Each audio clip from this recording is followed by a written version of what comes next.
அன்பும் பண்பும் பாசமும் நேசமும் நிறைந்த நட்புகளுக்கும் உறவுகளுக்கும் என் இனிய காலை வணக்கம்.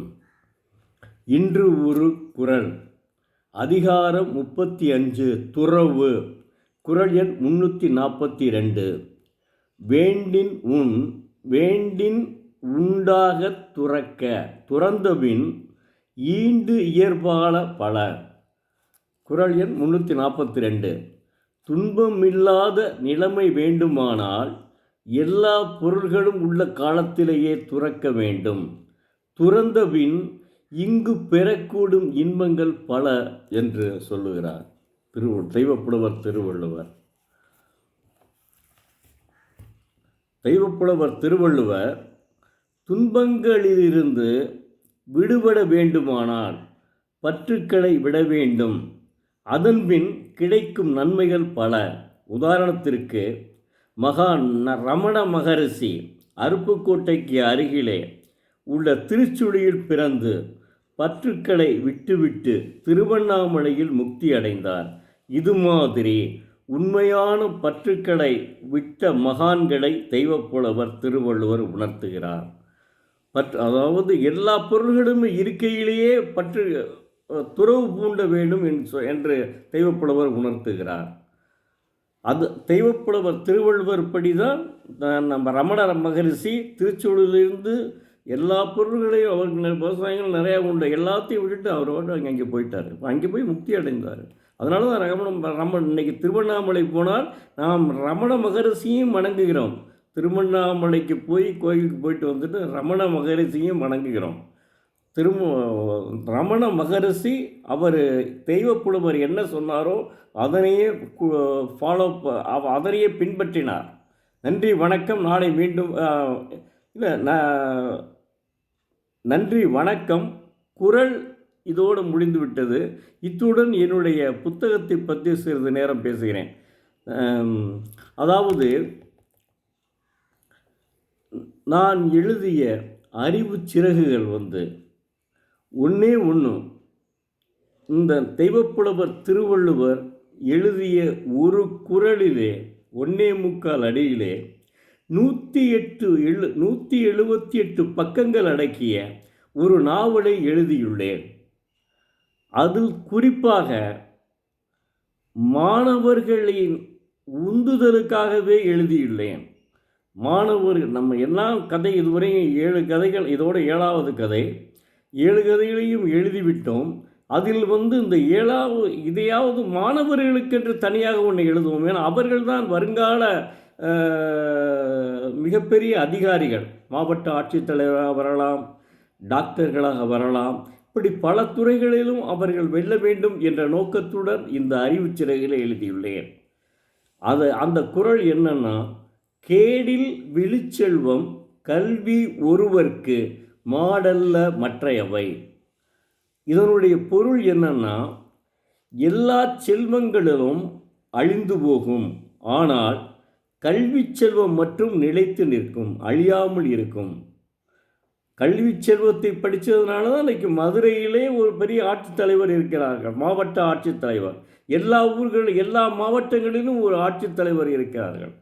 அவர்கள் ஏன் கல்வியிலேயே படித்து தனியாக ஐஏஎஸ்க்கு ட்ரைனிங் எடுத்து பாஸ் பண்ணி வந்ததுனால அவங்க இன்றைக்கி இந்த மாவட்டத்திலே போற்றப்படக்கூடியவர்கள். எப்போவுமே வரலாறும் அவர்கள் 62 வயசு வரையும் அவர்கள் போற்றப்படுவார்கள். அவர்கள் அந்த பணியில் நீடிப்பார்கள். அதற்காகத்தான் மாணவர்களுக்காகவே இந்த நூல் எழுதியுள்ளேன். அறிவு சிறகுகள். ஒரு அதாவது ஒரு எளிய கிராமத்திலே பிறந்த விளிம்பு நிலை விவசாயினுடைய மகளும் நிறைய மார்க்குகள் வாங்கி எப்படி உயர்ந்தார்கள் என்பதை நீங்கள் அந்த புத்தகத்தை படித்தால் தெரிந்து கொள்ள முடியும். அப்படி படித்தவர்கள் என்ன நிலைக்கு வந்தார்கள் என்பதை நீங்கள் உணர முடியும். அந்த புத்தகத்தை படித்தால் முழுக்க மாணவர்களுக்காகவே எழுதியுள்ளேன்.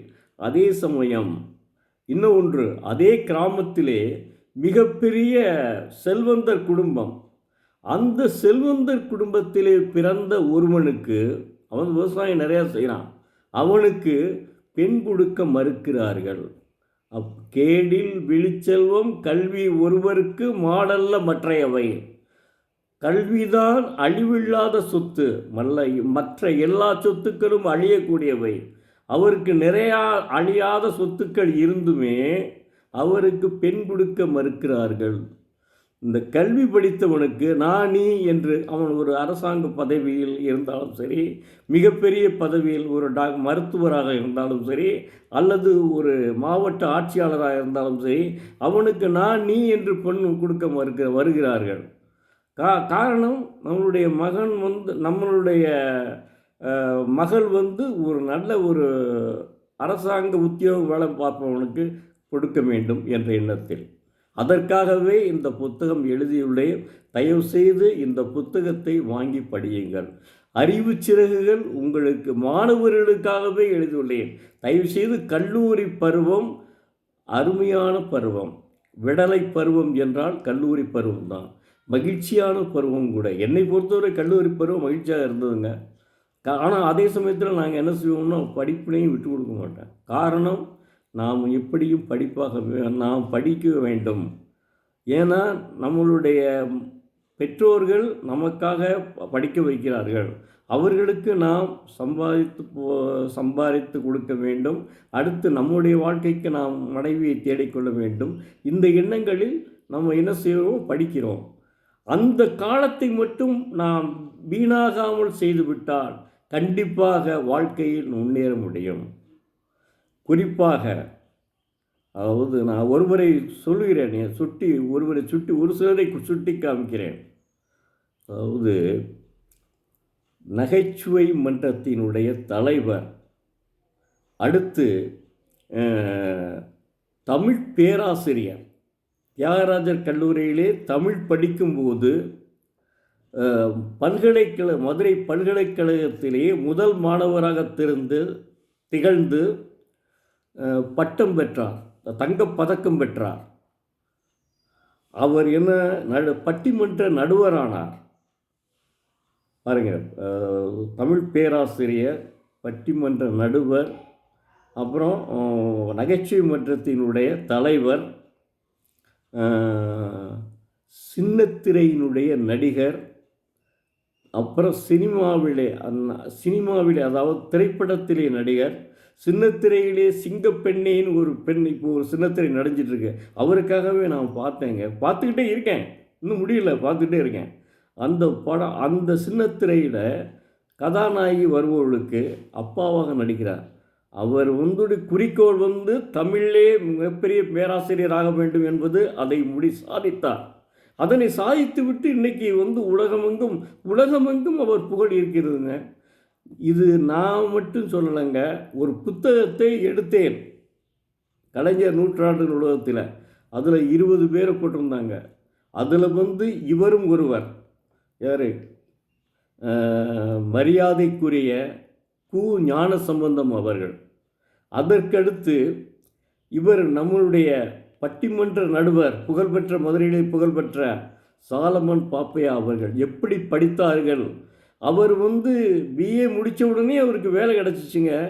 இது கிளார்க் வேலை தானே, இதில் யார் பாப்பா அப்படின்னு சொல்லிட்டு எம்ஏ முடித்தார். அவர் பணம் இல்லை, நண்பர்கள் கொடுத்து படித்தார். அதையும் அந்த புத்தகத்தில் எழுதியிருக்காங்க. அவருடைய வரலாறு, வரலாறு தான் ஒரு 7-8 பக்கம் எழுதியிருக்காங்க. அதுக்கடுத்து அமுதா ஐஏஎஸ், இப்போ கேள்விப்பற்றி உள்துறை செயலாளராக இருந்து இப்போ மறுபடியும் நம்ம இதுக்கு செயலாளராக இருக்காங்க. அமுதா ஐஏஎஸ் நேர்மையான அதிகாரிங்க, நல்ல, அதாவது கடவுள் இறைபக்தி உள்ளவருங்க. பூக்குழியில் இறங்கையிலே நான் பார்த்துருக்கேன். அவர் ஐஏஎஸ் ஆகியுமே பூக்குழியில் இறங்கினாங்க. அதுக்கு முதல்லையும் பூக்குழியில் இறங்கியிருக்காங்க, ஐஏஎஸ் ஆன உடனேயும் பூக்குழியில் இறங்கியிருக்காங்க. அவருடைய வாழ்க்கையை அவர் முடித்த உடனே ஐஏஎஸ் முடிக்கிறதுக்கு முன்னாடி மலை ஏறும் பயிற்சியை எடுத்திருக்காங்க. அந்த அளவுக்கு சிறந்தவங்க. இப்படி சிறந்தவர்களே நாம் இப்போ நம்ம பேராசிரியர், தமிழ் பேராசிரியர், மரியாதைக்குரிய கு. ஞானசம்பந்தன் அவர்கள் யூடியூப்பை நீங்கள் பார்த்தீர்களானால், தினந்தோறும் பார்த்தீர்களானால், அது நமக்கு அறிவு வளர்ச்சியை தூண்டும். நிச்சயமாக நம்ம ஏன் அப்படி வரக்கூடாது? நீ 2 நாளைக்கு முன்னாடி நேத்து கொடுத்து நான் பார்த்தேன் அவருடைய டிப்ப. அதில் ஆபிரகாம் லிங்கனுடைய வாழ்க்கை வரலாறை சொல்றார். ஆபிரகாம் லிங்கன் செருப்பு தைக்கும் தொழிலாளியாக இருந்து ஜனாதிபதியாக உயர்ந்தவர். அவருடைய வாழ்க்கை வரலாறை பற்றி சொன்னார் ஆபிரகாம் லிங்கன். இப்படி அவர் நிறைய கருத்துக்கள் தெரிஞ்சு வச்சுருக்காருங்க. அதனால் சொல்கிறேன், தயவு செய்து மாணவர்களுக்காகவே சொல்கிறேன், வேறு யாருக்கும் சொல்லலை. மாணவர்கள் தயவு செய்து கல்லூரி மாணவர்கள் இந்த சமயத்தில் தான் நீங்கள் தங்களுடைய சப்ஜெக்டை, அதாவது தங்களுக்கு உகந்த பொருளை, நல்ல பாடத்திட்டத்தை தேர்ந்தெடுக்க முடியும். அதில் முதல் மாணவனாக வர முடியும். அதற்கு பின்னாடி தங்களுடைய வாழ்க்கையை உயர்த்தி கொள்ளலாம். நன்றி, வணக்கம். நாளை மீண்டும் பார்ப்போம்.